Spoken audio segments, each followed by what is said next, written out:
Hello, ladies and gentlemen of YouTube, and welcome to another episode of Fanalysis, Avatar: The Last Airbender. I'm Rotty4, this is Greyjoy91.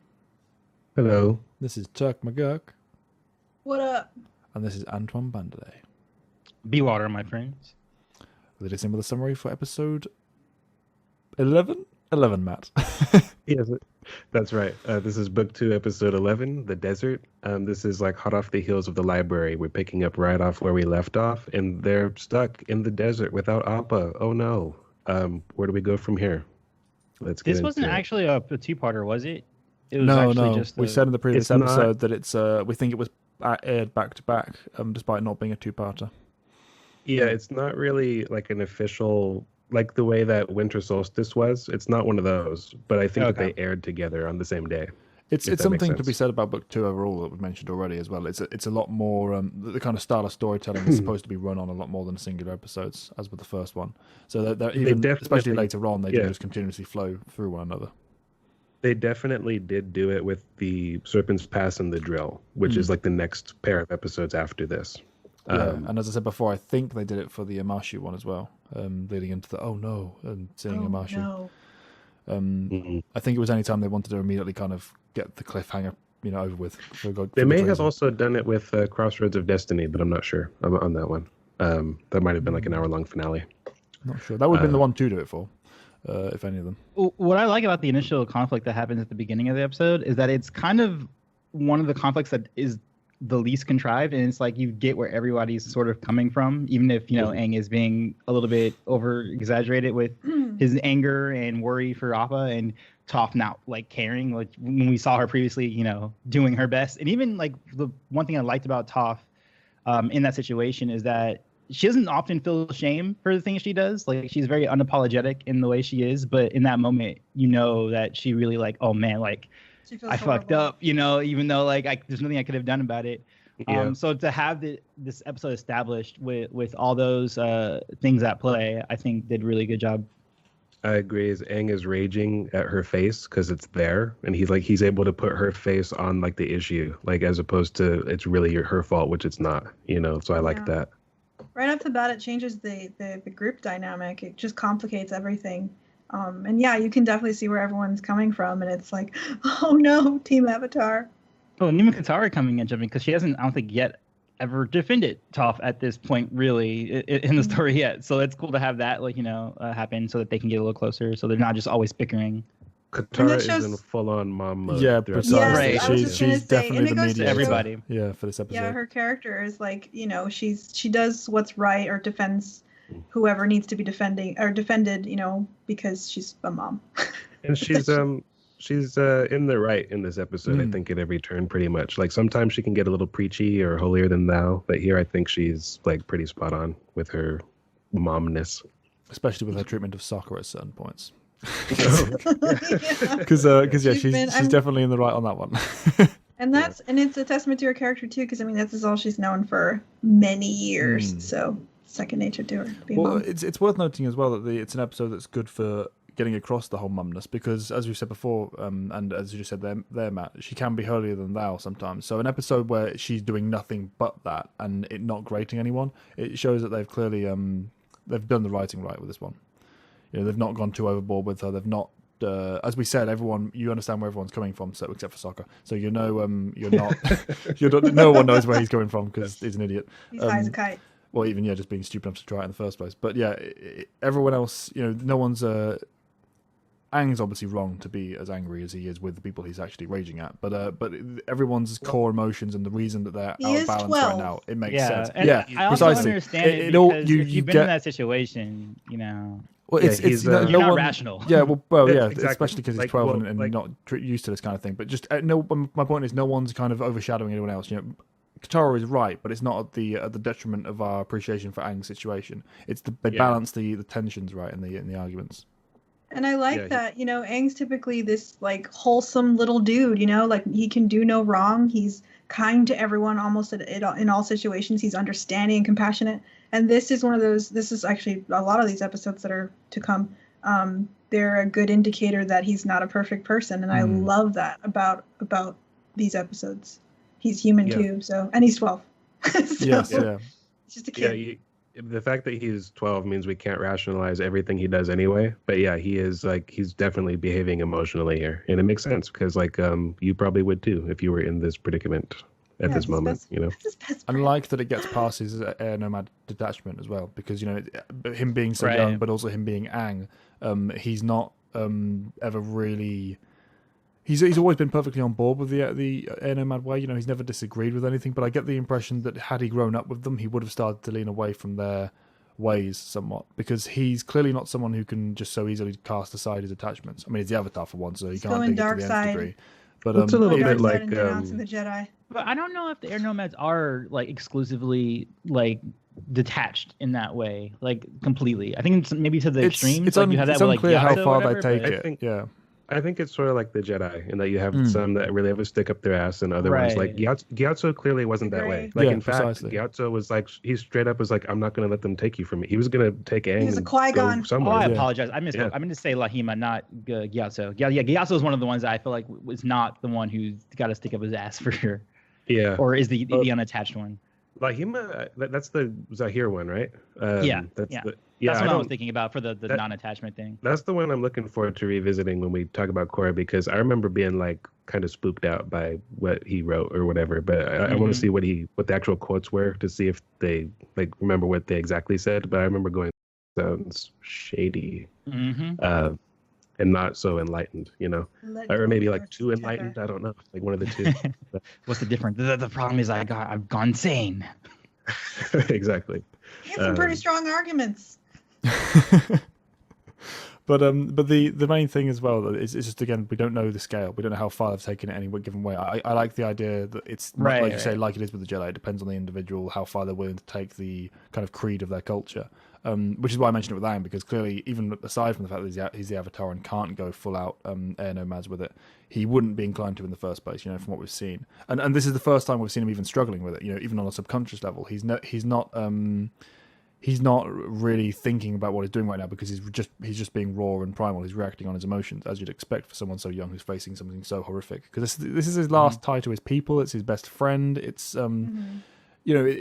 it's his only friend from his past, really, outside of Boomy, who's still around. It's important to him, and to have he's him grown not up with him. Yeah, to have him just not care or manage to shut that down and focus on what he's doing immediately, and without having to learn this lesson first, it wouldn't fit.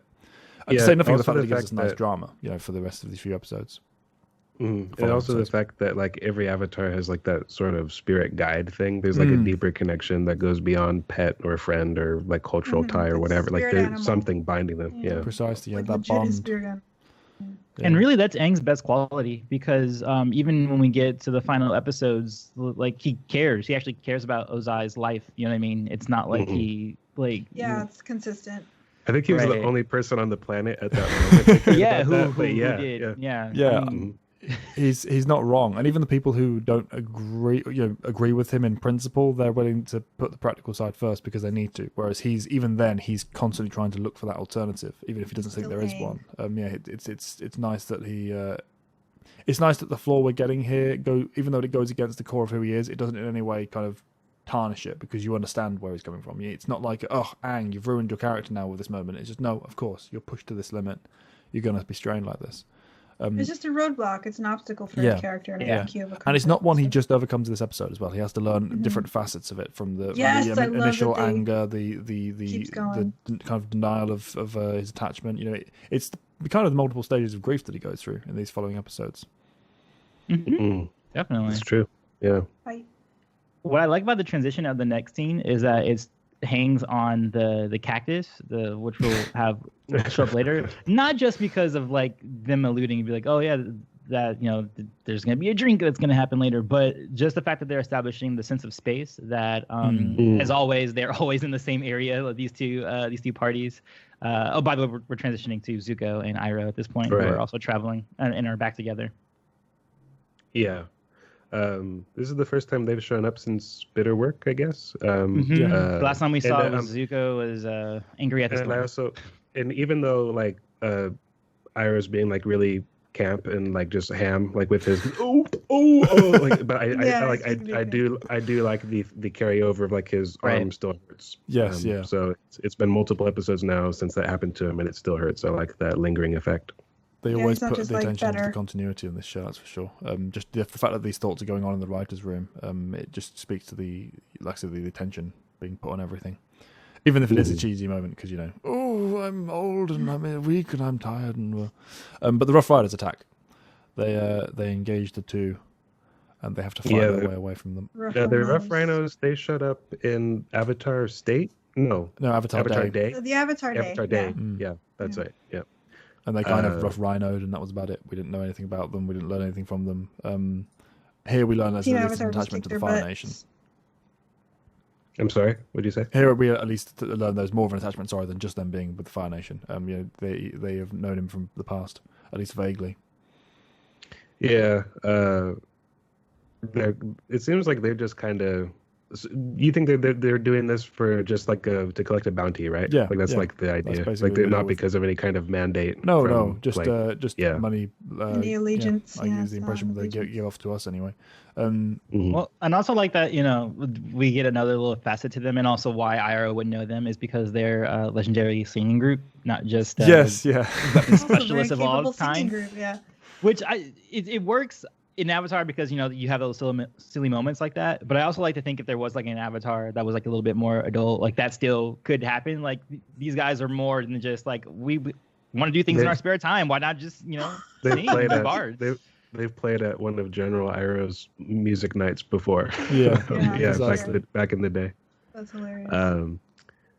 That's the story right there. Like, what if they were just on hard times? No one was. They were like tortured artists who wanted to sing, but no one would listen to them. So they're like, let's go into a life of crime. That actually fits really well because I was just gonna say, what would have driven them to attack Iroh though? Because if they know who he is, like they have clearly bitten off way more than they could chew here. But like that explains it. They were just desperate and down to the last fire dime. They needed more money. Yeah. Copper piece. I see these are very, very flawed, or not flawed, deep characters. And you can tell this would be a Disney montage if it was in that genre. they would be breaking into song any moment. But yeah, the Iroh muses that friends who don't want to attack me. It's like Well, and even the fight itself, it's actually pretty cool because again, it is kind of ridiculous that he kicks like the chain link balls, whatever. Yeah. But whatever, that happens a lot in this show. But just the fact that he used it to attach to a different one of those creatures, which name I don't know, and then like slaps it so that they run away. So it's like we get to see cool Iroh tactics, not just him, pummeling people with punches or fire bending. Right. And as always, we don't get to see it very often. So when it does come out in these short bursts, it's always really engaging. And he kind of like fights like purely defensively with the actual bending part. I guess you could say almost the whole thing because like even when he like kicks the ball thing, he does that kind of thing in every one of his fights almost. Like he's smashing rocks and shit. And like there was something he did. He wheeled around like he had the chain with a chain. Like fight, yeah. He's like Superman. And also how capable he is too when he just was whining about his arm. That's true. He's like, when it's fight time, I can show up. But because Zuko's like, don't you have any friends that don't want to attack you? And he's like, oh, yeah. Should be all somewhere. Friends that don't want to attack me. Oh, I do have I like that of all things is the lead into them going to search for the Lotus guys. Oh yeah, I have this super special elite group of people that I have a connection to. Right. I should tap that resource. But yeah, so that's their reason for going to the oasis. Yeah. And we move back to Gang without Aang, and it's like the whole desert trope. It's really hot. We have to conserve water. So then we have like the whole trope about her giving her the bending water, and then they go, "Is this the swamp water?" Which is like, that's probably swamp. Yeah. Right. And also, it's probably recycled water. Recycled water is not that great if you've ever had to taste it before. I've always felt like. Really, Katara, like you've been holding on to that for that long? Because that's like that's a long time by now. Yeah. It just seems like, don't you use this for anything other than bending? Have you never taken a swig out of it before? Like, or every time it smacks a guy or whatever, his sweat comes off. Drinking your bending water, yeah. Yeah, keep those separate, people. But yeah, which leads to the type of cactus drinking, which becomes a hallucinogen. Which becomes a thing. It becomes a whole thing for the episode. And yeah, Sokka is an idiot, as we know. This one I can kind of buy. I can tolerate this level of stupidity. It's the next one that pushes even Katara into it. Yeah, it's the honey that gets like, okay, Sokka, rein it in. You have a responsibility. At least they call it out in episode, though, so that helps. Yeah. And also, granted, he was high at that time, so it might be he just had some Well, the impression that it had worn off at that point. That's he was coming down. He was like back to being relatively lucid, and then immediately, let's just try this. And I think even after that, he still has a moment where he's like, Sokka, there's nothing there. And he's like, oh, I guess my head's not as clear as I thought. Yeah, that's true. Yeah. I also like the idea that the cactus has that in it, because even in real life, plants evolve so that they won't be eaten and that kind of thing. So that's why cactus have their little their prongs. He basically drank a magic mushroom is what he did. Right, exactly. So it's good that I like the idea that if some creature came and then they know, don't drink from that one. That makes us go kind of crazy. The cactus it's a defense mechanism for the plant itself that is a living organism. Drink cactus juice. It'll quench you. It's the quenchiest. I feel like they didn't even write that. They just said, just improv something and use the word quench. He goes, how do I improv with the word quench? It's quenchy. It's the quenchiest. So perfect. Like, that's it. That's all we needed. Yes. I love it. It's again that Sokka being Sokka. It's that surrealist, absurdist rather, humor with him that just kind of works for Sokka, but only Sokka and only when he's high. So I like that they push the boundary out. Okay, how can we get this as ridiculous as possible? And they need, and I get why they wanted to. They need to balance it out the rest of the episode because it's a darker one. As I said, the tone is shifting for these next few episodes, and it's good to have some levity amongst that, just for the sake of contrast, if nothing else. But still got to be Airbender for sure. Yeah, and that's kind of why they push it that because then it turns to drama again. Very quickly. After it turns to drama again with Aang because we have him being frustrated. And it's crazy every time we see Aang unleashed. Like he has a lot of power bottled up in him. Like we're talking with the fortune tellers episode with the volcano, and like Sokka be like, oh man, I forget. That kid's a powerful bender. Yeah, we always tend to forget until like he's pushed. He's like a badger, which is why he's definitely a Hufflepuff. Like when you push him, he will show you his fangs. But yeah, you see this huge mushroom cloud going off, and you're just like, this kid, like, don't push his wrong buttons because he'll fuck you up, I mean, even just his airbending abilities alone. That's important to know. Yeah, that was not an Avatar state feat. No, it was not. It was just him. We say about how powerful a bender he is, but we also tend to forget that he is actually a master airbender, because even his airbending is so from who he is, it's so basic in implementation 9 times out of 10. When he actually lets go and does full on, light air blades and air, bombs effectively, you kind of go, oh yeah, we forget he has that scale behind him. He's got an arrow. He's a master. Indeed. But more to the point about that particular moment, I love the his exact wording. When he goes no, and he's just letting the emotion out, and in the 2 different types he does. I like that he's physically, even when he's on his own, away from everyone else, he's struggling to kind of face this unbridled kind of primality in him. Because as Matt said, especially in the fact that he's not going into the Avatar state. Apart from the power level stuff, just the emotional stuff, he's lost control in a different kind of way here than we've seen before. Just it's for Aang in particular. It's kind of like this is like more like I would say like a colder sort of anger, like, if you get what I mean. Like, it's not like as explosive as it becomes whenever he goes into like Avatar state. That's normally like survival mode, like more than actual straight up anger. Is this I think at the end of this episode might be the only time he does go in. That is an angry one, yeah. Right. Well, we've had sad before. The air temple in the Southern Temple episode. Yeah. That was sadness and grief, and so it just varies. That's true. I would it's just emotional heights. Like, that's kind of emotional height. But and that just happens to be for him. It push him to that level usually needs to require a threat. That's all. So that's why it's mostly with him. But that's why it makes it so interesting that he's not here. It's that new kind of that new territory with the character that we haven't seen before, or at least not in that same way. But this is when the Earth Stooges step into it. They it's like the episode's like, hey, remember us? We're looking for Toph, I guess. We're vaguely a threat in the background, right? And they're like, Toph's too hard to find. Let's look at the Fire Nation posters. Oh, those guys are here. Zuko and Iroh. Let's get them instead. Which is funny because this is the first time we've seen them even bothering to try. This is the first step we've seen on their journey, and they've already given up. So this is impossible. Let's just try something else. Yeah. Which it's like they got this far though. I mean, they're pretty close. Yeah. Just keep going. Of course, that would have led them into the desert though. No sane person would do that though, because it didn't seem like these two needed the money. They're just like greedy. Like one of them ran like a wrestling ring, and the other one had like his side hustle going on in that town, where he's like, "Yeah, I'll teach you earthbending for however many gold pieces. Here's a black belt." It was like, okay, a McDojo for sure. Like they could definitely just go home and rethink their life basically.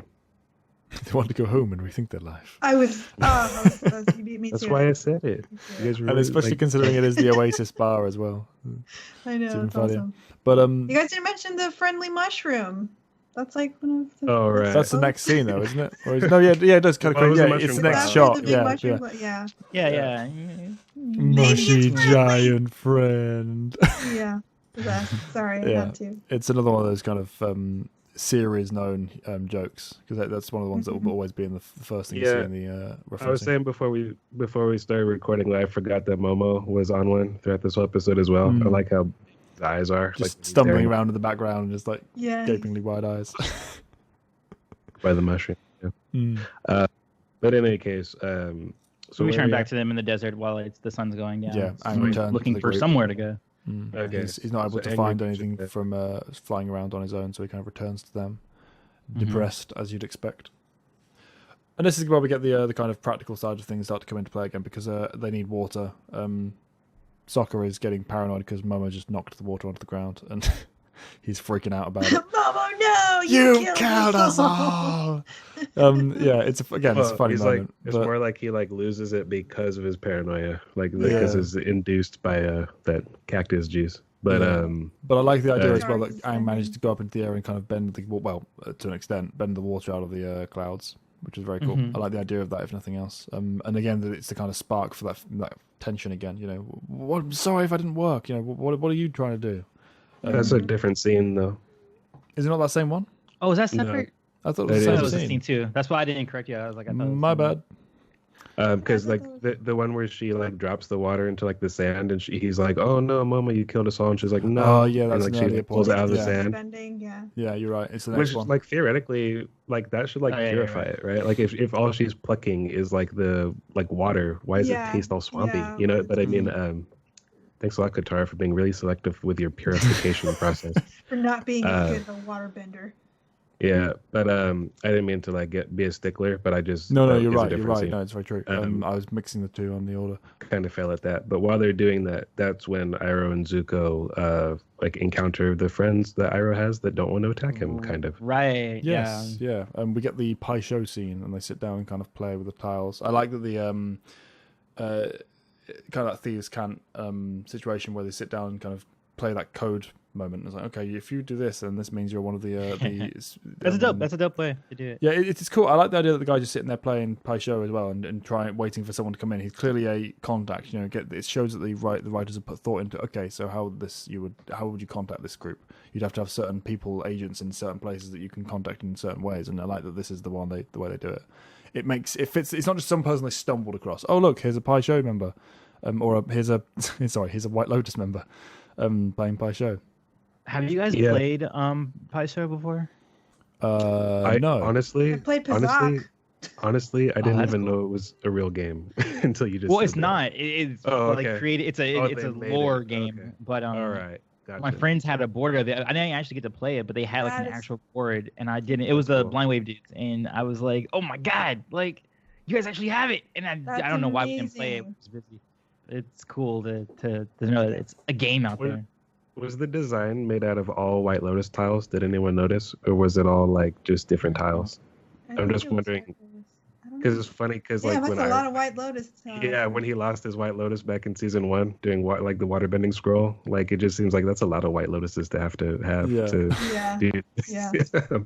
But I did like the music as well, while they were playing their game. That was it's like a common theme like throughout the show, but I just like the atmosphere that it created. Because that can be like a really just boring scene, just watching these people put down tiles. They were able to make it thrilling and fun.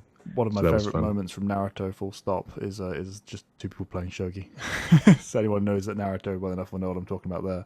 But yeah, it's just the things you can do with that kind of setting or scene rather and set up is only bolstered by the music. In Champ, they play shogi. I think in Champ. Right? I don't know. Off topic. But this music in particular in this episode is worth noting because there's a lot of not unique but rare pieces that don't get played in the same kind of way as they do here in the rest of the show. One moment that comes up at the end, which I'll bring up later, in particular strikes to me as being an example of that. But the shogi one was another one as well, Matt. I made the same note. I'm sorry. Sorry, it was a cool moment. That was all. The music in that particular thing stood out to me as well. But the later one was my prime example for this episode.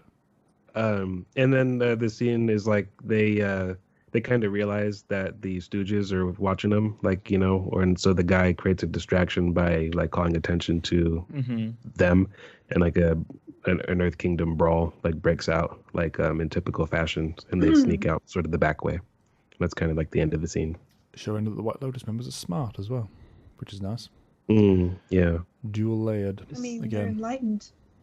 Right. Speaking of the White Lotus in broader terms, I feel like part of the reason that Iroh is so enlightened could be like after the whole thing with Ba Sing Se and his son's death. I wonder if it was the White Lotus that kind of guided him to be like the man he is, because they represent kind of transcending the boundaries of the nations and kind of being the place of the Avatar when the Avatar wasn't around, kind of a thing. So I wonder if interesting placement. Yeah. If they helped him get out of that rut. The way I always looked at it is that he got himself out of the rut, and in doing so, kind of stumbled across them. Yeah, it was definitely after that point in his life that he joined on with the group. But I never got the. Oh, obviously we don't know; it could go either way. But I never thought that personally that he was helped by them. I liked the idea that he, his journey is one of self-discovery rather than being taught. You know what I mean? Well, they call him a Grand Master of the White Lotus, right? So I feel like possibly. It would have been a founder if that was the case. It would have said founder or something. So Grandmaster is just kind of. I feel like I feel like his like relationship with them would have gone back longer than like the death of Lutan, but maybe he didn't reach his status within the order until afterward, when like he was more like enlightened, like, you know what I mean? Because, why would he be trying to take Ba Sing Se though, like in a war? If he was enlightened? They don't have political boundaries, the White Lotus, so it doesn't necessarily mean that they have to be all about the balance straight all the time.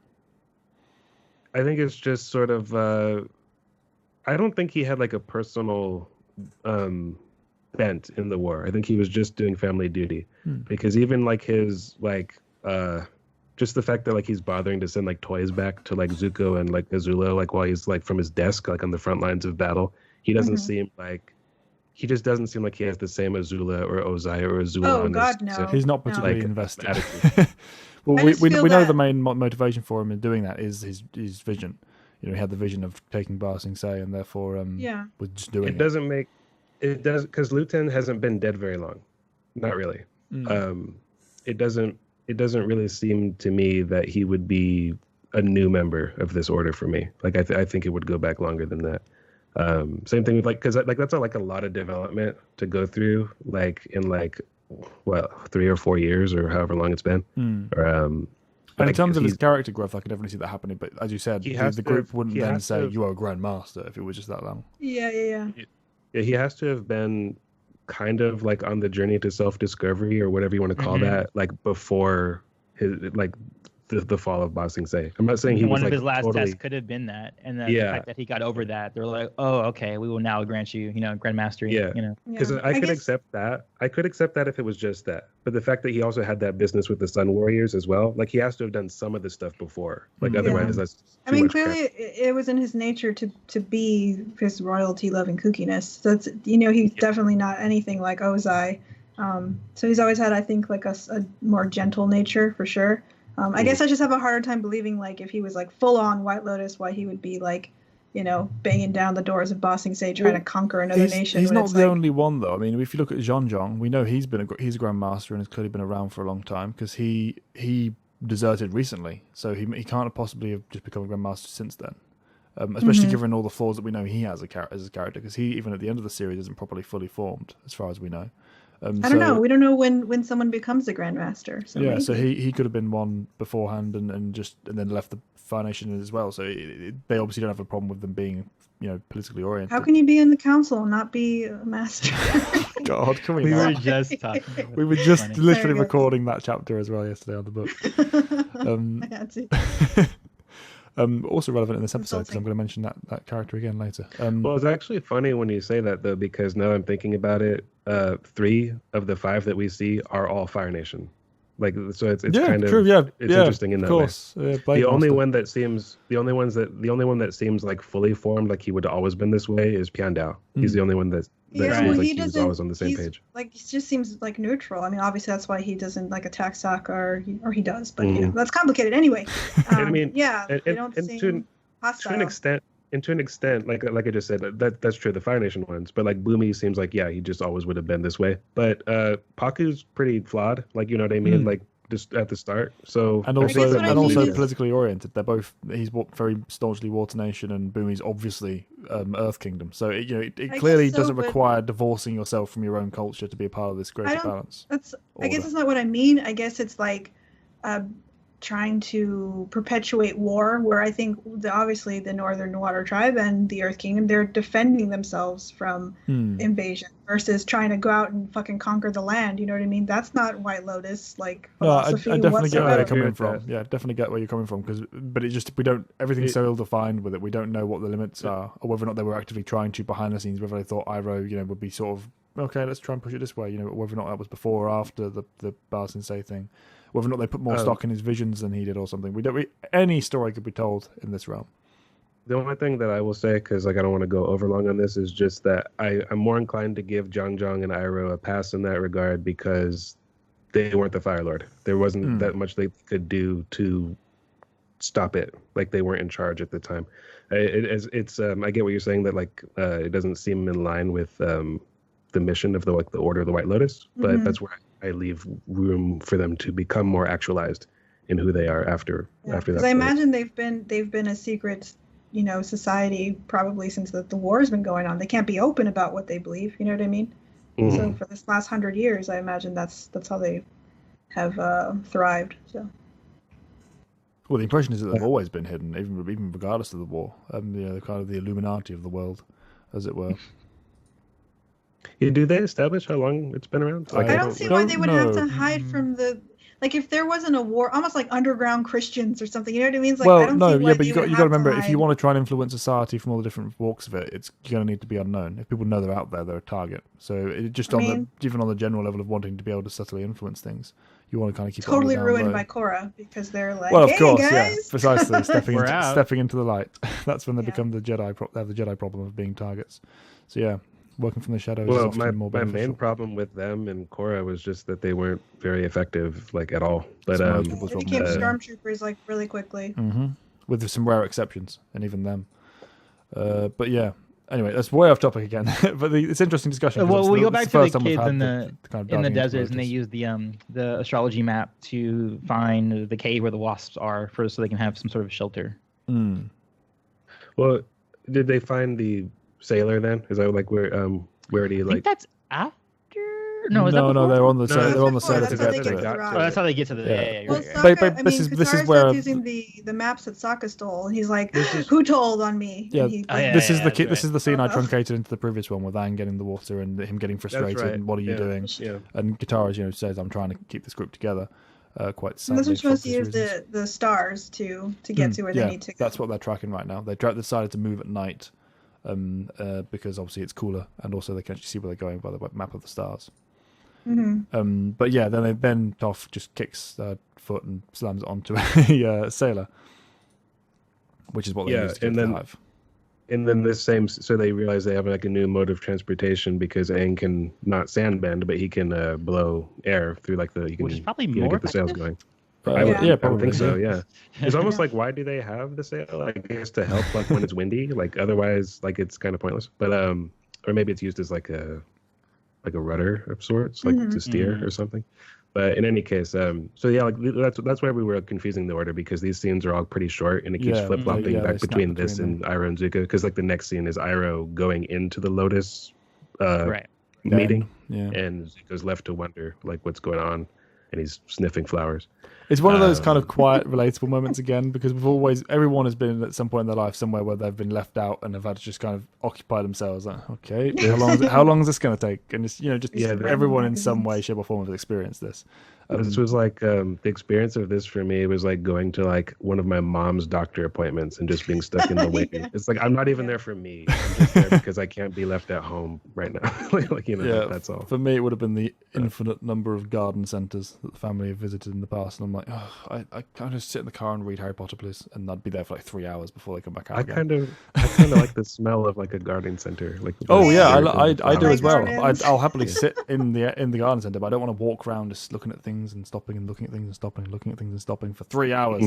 So yeah, I'd read the book Harry Potter all the way.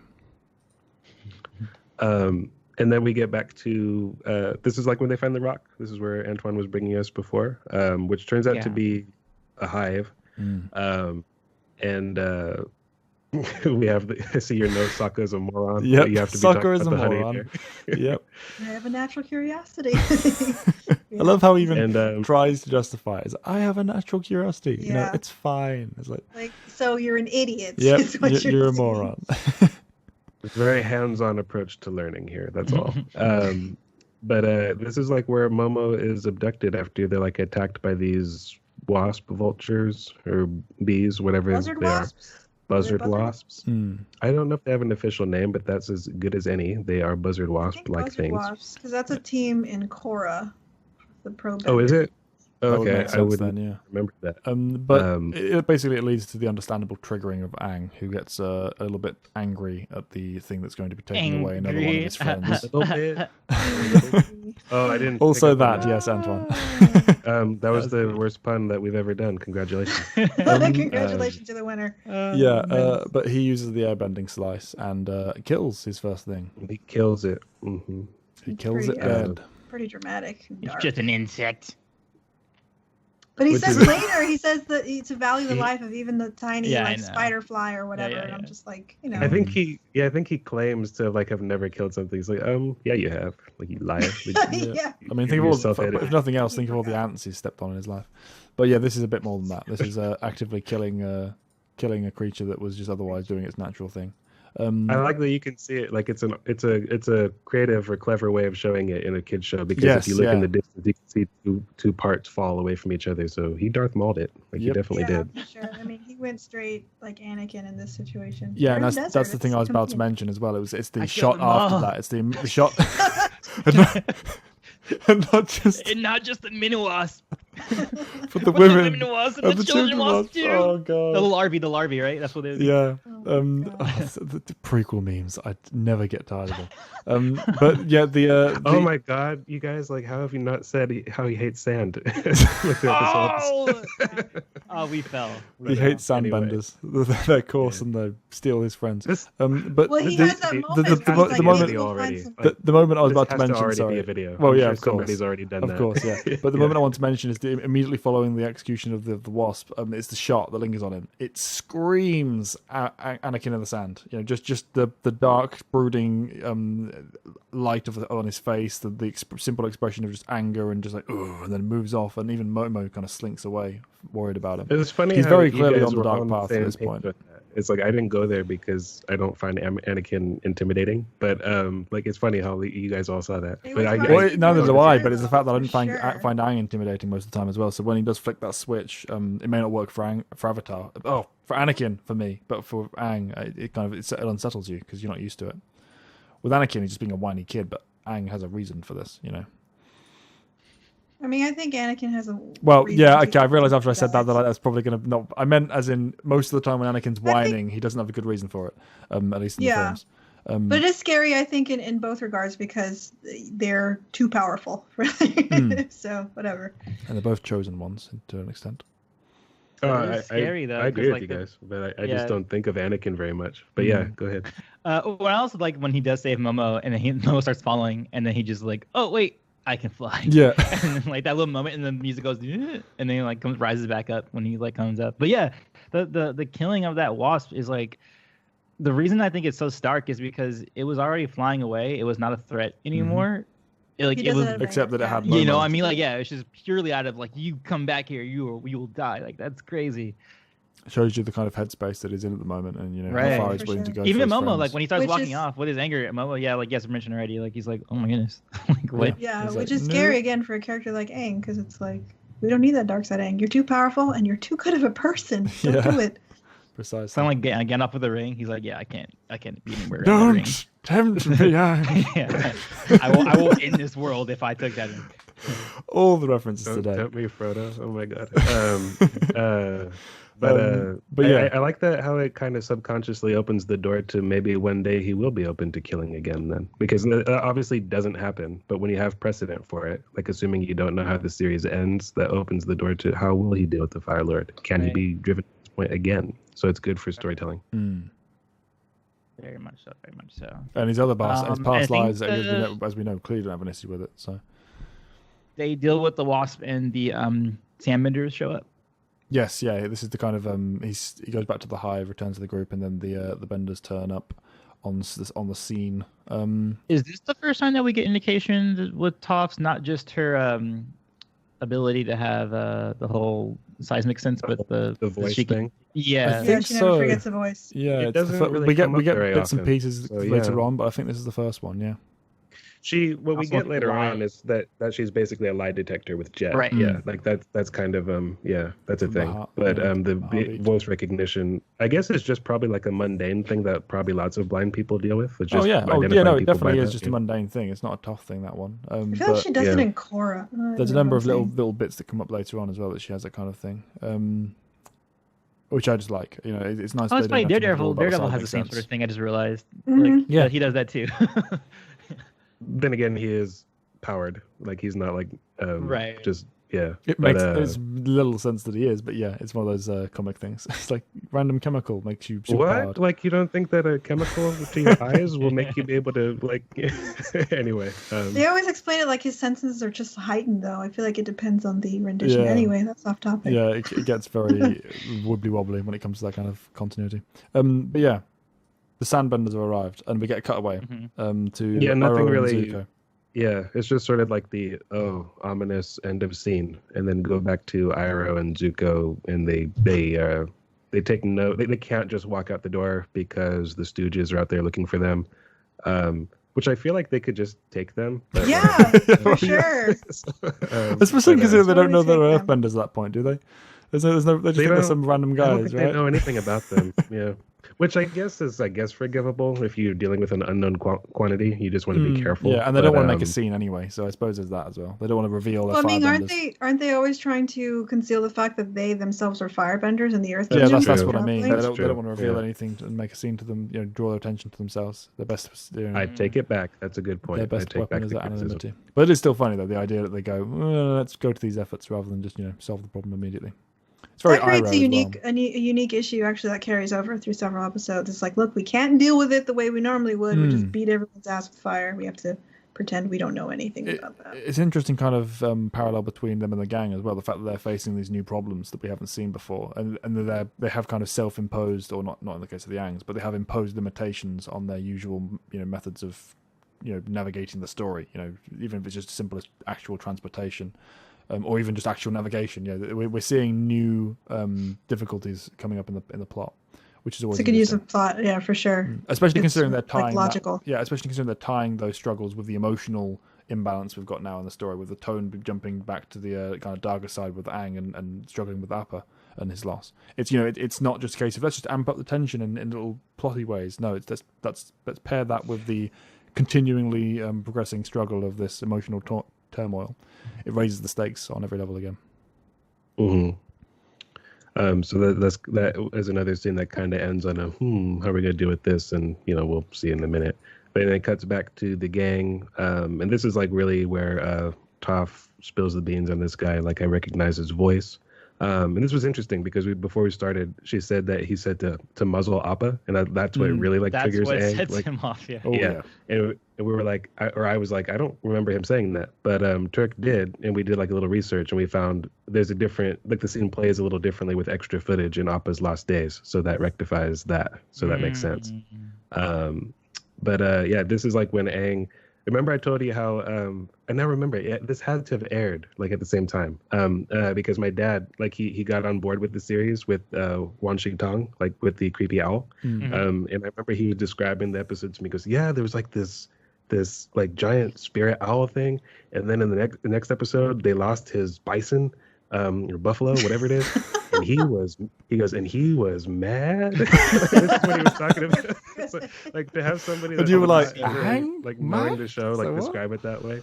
Yeah. But I was and he is. That's actually pretty good because if you mad. do come into these series of episodes, you do kind of get the whole breadth of Avatar. Like, you get, the creepy spiritual stuff, and then you also see like the power that, this kid has too in the same swoop of those two episodes. Book 2 But I mean, in how particular interesting was writing really is good at too. that. Yeah, but we've said about the strength of singular episodes. Book 2, even though it's the one known for you the also most get continuing Zuko and Iroh episodes, and their it's shit. brilliant. It's yeah. good. It's really good at wrapping. Every episode is someone's first. Everything is someone's first. So when you want to make something truly masterful, you have to put the attention on every single step of the way, Right. because otherwise you're going to lose people. You don't know when someone's entering. Yeah. Yeah, book 2 is really really great at that, and it just gets better and better. So I usually tell people who are just getting into the series, like, bear with book 1 a little, but once you get to book 2, like, good luck trying to stop. Yeah. Mhm. And that's Yeah, while it is also a better continuing piece, because as we said, it's more tied together in a greater tapestry, book 2. But even so, it doesn't sacrifice the quality of the individual episodes and the snapshots they're showing of the world. They really did the best with this one. Yeah, book 2 really accomplishes a lot in terms of like the group is basically completed like by this point because Toph. And then there's also, but just like the tension, like and how it keeps that train rolling. And I don't want to repeat stuff that we're going to say later on when we come to like the finale, so I'll just stop right now. Crossroads But I of definitely Destiny, agree. we're getting there. Exactly. We're getting there. We keep talking about that all the time, even back to book 1 I recordings, know, because yeah. it's just that good. Because it's But, that good, yeah. It's that moment. But yeah, we get the reaction from from Aang about the muzzle. We get the rage that he feels in this moment, for good reason. You know, how dare you put a muzzle on my friend? Because it's not just a pet to him. It's not just a mount. This is his spirit bonded animal and friend, as we said before. It's his family member as far as he's concerned. Yeah, and it's the fact that even though it's not an unreasonable thing, because for people who don't know Appa and what he is and his significance and who he is as a person, etc., it's a perfectly reasonable mistake to make. But the fact that Aang doesn't register as that, it shows you how far gone he is. It shows you how this is hurting him and how just done with these people he is. Which I helps sell his remember- next, then loss of control after that. It's funny you mentioned that. Well, I mean, the whole like having someone just kind of jump in on this episode, these episodes in particular. My brother was watching it with my nephew, I think years back when I first got my nephew into it, and he was like, "It's like really? He's like making a big deal out of that? Like it's just his like pet, right?" I'm like, "Bro, you don't even know, okay? Get out." Yeah. How old was your brother at the time? Can I ask? Oh, he's a grown ass man. Okay, I was gonna give him an excuse with like the Ron Weasley line about having like an emotional range of a teaspoon, but it sounds like he does not get the pass. Yeah, But, no, and even that I mean, line. my nephew at the time was probably like 5, maybe 4, and my nephew was just like all broken up about it. He's angry. Appa! Yeah. No.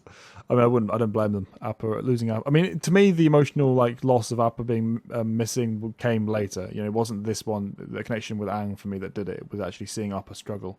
That got me going. But yeah. On that note, when you're first watching it, you don't realize this is going to be like pretty much a multi-episode, almost to the end of the season thing. Like It's it's drawn like out. yeah, It's not just like next episode, we found him. We're good, guys. Right. yeah. Yeah, Right. and that's kind of like the expectation that you're kind of like ingrained with, like with other series up to this point. You're Things used to. don't have lasting consequence. So yeah, Nothing takes and its what else- time anymore. So when it does, it's always a shock. It's always, wait, what? Right. You're Yeah, not just for instantly sure. resolving this one? Okay, cool.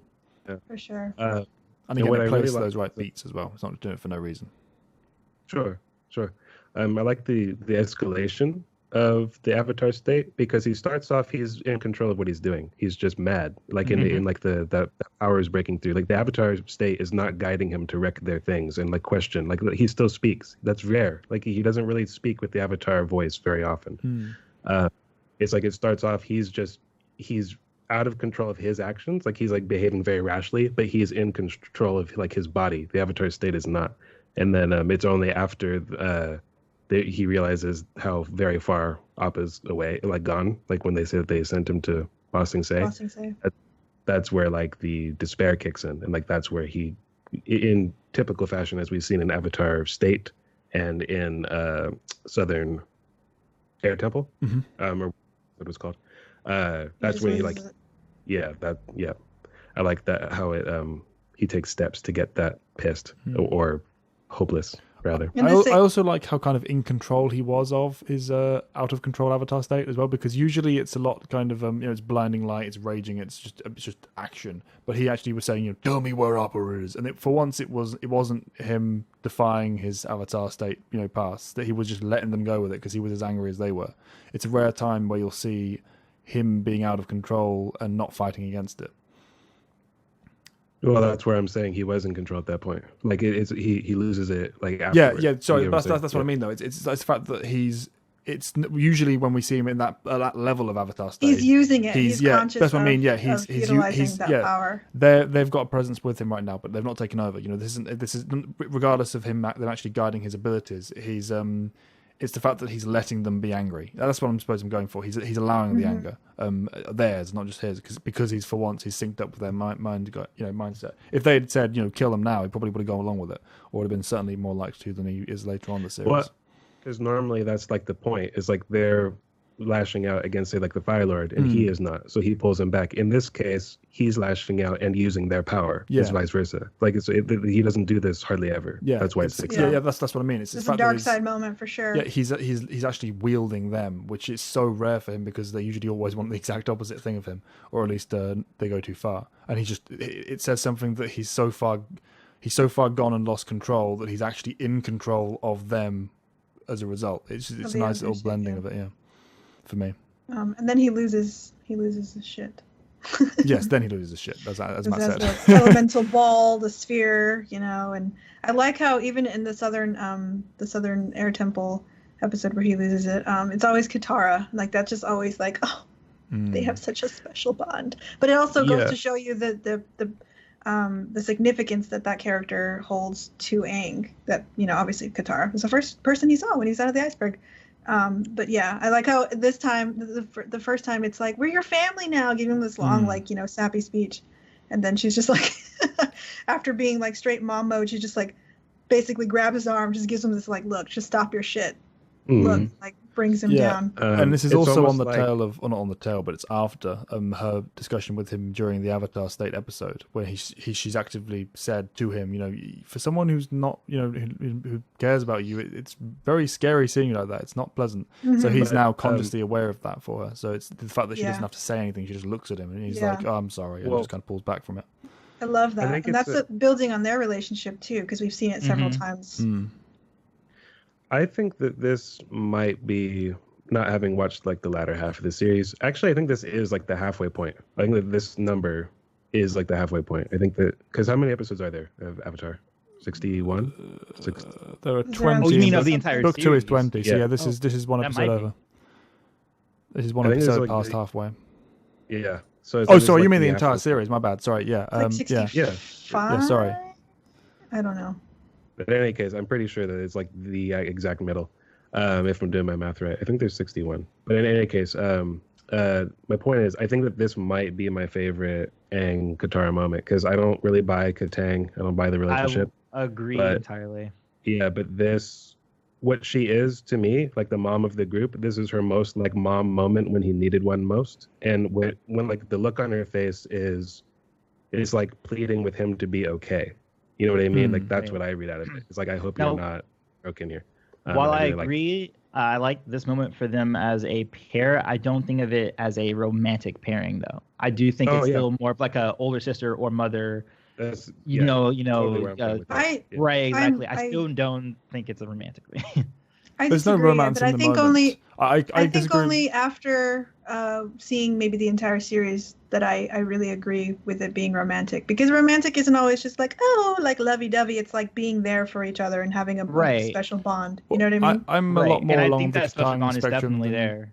yeah. I'm a lot more further along the Katang spectrum than you guys are. I know, but I agree with Antoine here that this wasn't a romantic moment. This didn't play off as a romantic connection between the two. The power of it came from the fact that she's just someone who deeply cares about him, and the maternal, element of her characteristics is what drove that kind of, as Matt said, can you just be okay, please? Moment. And the are you reason okay? I say that, is because yes, they do have plenty of moments like this where they do have a closeness about them and they need each other in that regard. But then when it does come up with romance later on, when those active scenes start coming up, it's a bit awkward. Like I feel like they're friends, definitely, like very close friends before they are like romantic partners for each other. And I feel like the show kind of just like made it so that they were just romantic partners, even though I don't think that type of chemistry was there, even though they are extremely close with one another. It's definitely there, but all of the greatest expressions of it definitely have to come after the show because it's definitely not seen on screen. But you see the elements of it there. But yeah, it's just the type of characters that they are. Aang needs to mature more before they can properly start sparking off each other, I think. Right. Which is why Well, Zuko does, because he's older. I've never felt interested in Aang's love life just because he's 12. So I mean, like that's kind of like part of it's almost doomed from like the start for me. Not that they did anything especially poorly. It's just not where my brain goes. I guess my thing is like they established early on how he feels about her. So I think that's always the thing in his mind. When you like someone like that, that's always a thing in your mind. So while it's not like overtly romantic, I don't see it as just like she's just being mom. I do see like him looking at her and being like, "This is Katara." You know what I mean? He already has. Of course, yeah. Someone he loves. What do you think she sees when she looks at him? I don't quite see that. Yeah, and I don't. And no. And I agree that it's hard to see it on both ends. But just because it's not like both of them feeling that doesn't mean I don't think there's any romantic thing. I think from his perspective, it's kind of always that way, but not from her until way later. He's seeing someone I love and someone who loves me, if not necessarily the same way. It's someone who cares about him enough that it can be called love. But yeah, I disagree that she's not there at that point, or really many points. Yeah, no, she's not. But I guess that's all I was saying is I think that it's always that for him. It's especially special when it's her because of how he feels about her. You know what I mean? Right. But we can analyze that more like when those scenes come up, because they do come up and we can be like, is this working for us that Katara is like, is reciprocating and that kind kind of of thing? it, Right. Exactly. We know it's mutual from the dance and nothing else. Like that's a moment when that's when it starts. That's when Katara starts coming around for sure. I've never argued that they have the same amount of chemistry as Zutara, but that's only because of the ages of the characters and the types of personalities they are at this point in time. I think it's important for me to point out that I'm not bagging on this because it's not Zutara. I just don't feel that connection between them most of the series. I think it could have. I think it could have built to that, and if it had been rewritten in the latter half of it with other stuff going on, sure. I just don't think the pieces add up in a way that makes me buy it 100%. But we did have the Cave of Two Lovers, which changed things dramatically. A little bit. At the beginning of the series. So you do have just a tinge of that, just a little bit of that, but I definitely don't think that she's there with Aang yet. So. We had the discussions there. Like we have, exactly. I'm glad you brought up the Cave of Two Lovers. So we have that discussion that we had, and we have this one now. So we'll keep building. This is like an ongoing. We have our own little arc going on with the review process. We'll let it continue in the next when it pops up again. I just want to reiterate, like Katang or no Katang, don't care about it. It's still probably my favorite Aang Katara moment, just for its own sake. Regardless of romance, just pure. Going back, I almost forgot about it. Despite mentioning it earlier, going back to the music. This is one of those moments where it's more unique than it usually is. We get the quiet kind of rendition of the theme playing in this. It's not eerie, but there's a kind of an ethereal touch to it. That really helps bind the moment for me, because it's not just a case of epic score drowning out what's happening. It's this kind of sweeping arc to the tune that blends with the wind around their heads, the kind of the long solemn look they have for one another. It really ties all of that, everything in the moment together for me. I love it when Aang does that, but usually it's with music that kind of comes up again and again and again. This is one of those moments where it's a little bit more unique and it stands out all the more for me. Yeah, I think it's the fact that this is the ending of this episode, but like not the ending of the story, is a very powerful like ending. If you resting point, and you want to like dive back into it. It's very enticing. It's not really like I don't want to call it a cliffhanger. It's more like it's got the same sense as is that my end? Yeah, I think it was. That sounded like a car backfiring. Because that's normally like that sounded almost like a gunshot. So it's probably like a car backfiring somewhere. But in any case, that derailed me. What the fuck was I talking about? Oh, You're talking about endings. It's very in terms of tone. It's kind of like it's common to do this. People call like the middle work, like if it's good, they call it the Empire Strikes Back of the blah blah blah. But that's kind of like what the book 2 of Avatar is for me. Like it does reach that echelon. So that's usually with that tone. That's how to determine if a trilogy is any good. It's like, but is this Empire Strikes Back kind of secondary part of the trilogy? Yeah, for sure. It definitely works for the series as well because again, the story is so well defined throughout each of the books, for the most part anyway.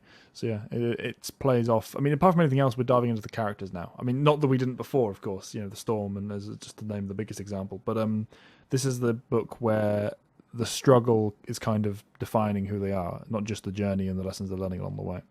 We get to really sit down and, especially with Zuko, I mean, God, we get to sit down and see him go through hell.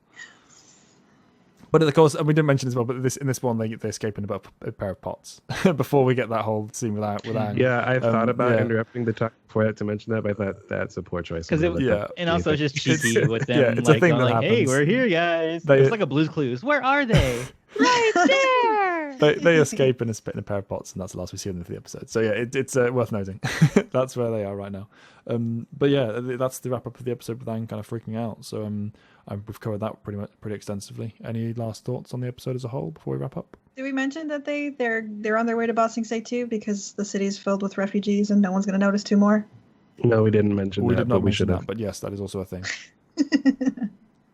That's it. That's all I got. Well, that's the end of the episode. Thank you very much for joining us as always. Leave a comment in the comment section down below on anything we've missed or anything you want us to cover in greater depth. Looking forward to hearing your thoughts. I'm ready for, and I still don't have an outro. Great Jedi 91. Outros are stupid. That's my new one. I was going to say it must be a new one now. That's twice. This is Turk McGurk. Stay flaming. Antoine Bandelay. Remember, be water, my friends. Goodbye.